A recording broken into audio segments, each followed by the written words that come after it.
Sam, kumusta na?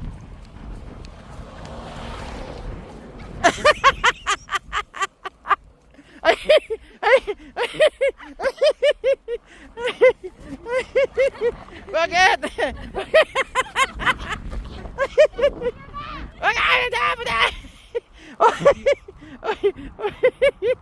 Sige na, lakad ka na. Hangin lang yan. Ay ko, ang sakit. Ayan, nauna pa tuloy si mama mo. Oh, haro yan, haro. Oy, oy, oy, oy, oy, oy. Ay, ay, ay, ay. Aray ko.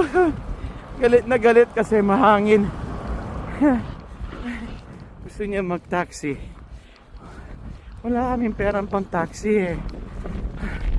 Nakitipid kami, wala kaming hasin. Wala kaming perang pang taxi. You know, sabi ko sa kanya, mag-taxi lang siya bukas kasi bukas mas malakas daw yung hangin bukas according sa weather broadcast. Ay grabe, di ako makalakad at dulas. You know, ay naku anak ko. Ay, this is life in Greenland.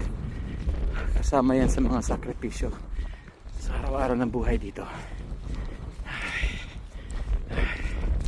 Ay grabe. Thank you Lord for your protection.